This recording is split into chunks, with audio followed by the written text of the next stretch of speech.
कृष्ण सुदामा का प्रेम जरूर सुने महाराज जी से जीवन बदल देने वाली कथा। एक दिन भगवान ऐसे प्रसाद पा रहे थे, भोगा रोक रहे थे, वैसे प्रथम कवर ही ऐसे करके ऐसे हो गए। तो रुक्मिणी जी ने कहा ये स्थिति आपकी तब होती जब कोई भक्त दुखी होता। कौन भक्त दुखी? तो उनका मेरे एक मित्र है बचपन के सुदामा जी, कई दिन हो गए आज उनके घर में भोजन नहीं।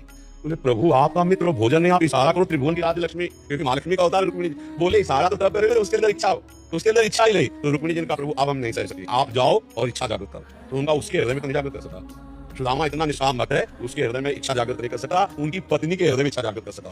तो भगवान एक भिक्षु के रूप में गए, भिक्षाम दे। तो अतिथि धर्म का ज्ञान रखने वाली सुदामा जी की पत्नी निकली और उन्होंने कहा कि मैं आपको भिक्षा नहीं दे सकती, क्योंकि मेरे यहाँ एक संतान हुई है जिससे मैं अपवित्र हूँ। एक जनना सोच होता है, एक मरना सोच होता है। तो मेरे यहाँ जनना सोच है, मैं तुम्हें भिक्षा नहीं। तो बोले मैं 10 दिन बाद आ जाऊंगा। बोले फिर भी नहीं दे पाऊंगी।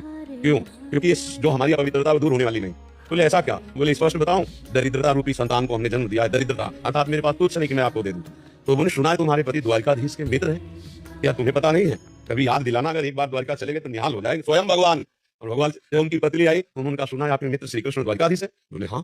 तो बोले आप जाओ ना, अगर वो आपकी ऐसी दशा देखेंगे ना तो कुछ ना कुछ तो व्यवस्था कर। बोले कभी नहीं जाऊंगा, व्यवस्था के लिए मैं कभी नहीं जा सकता। तो उनका मिलने तो जा सकते हो? बोले हम मिलने जा सकते हैं। समस्या है अपने मित्र से मिले या गुरु से मिले जाके, या अपनी कन्या के यहाँ जाए तो कुछ ना कुछ होना चाहिए। तो हमारे दोस्त के लिए कुछ।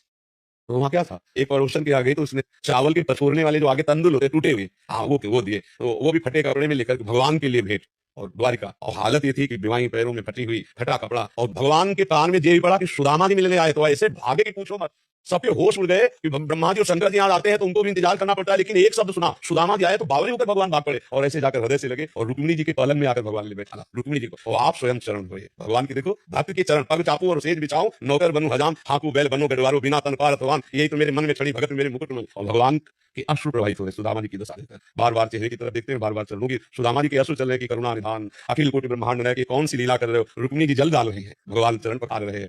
2-4 दिन आराम से रहे। सुदामा जी ने कहा प्रभु चल। बोले हाँ। सुदामा जी मन ही मन हंस रहे कि कह रही थी चले जाओ, कुछ व्यवस्था कर देंगे। हमारे श्री कृष्ण इतने निरपेक्ष है कि जानते हैं इस दरिद्र ब्राह्मण को कुछ दे देंगे मेरा भजन भूल जाएगा, इसलिए कितने कृपाल है। अच्छा प्रभु, तो बोले जो ये कपड़े नए वाले हैं ना, इनको रख दो, रास्ते में कोई चोर परेशान करेगा, अपने पुराने पहन लो। तो रामा जी ने पहन लिया, बहुत कृपाल, उनको कोई निरपेक्ष है वो। भगवान ऐसे चल रहे लीला में, कहा इधर से चले जाना।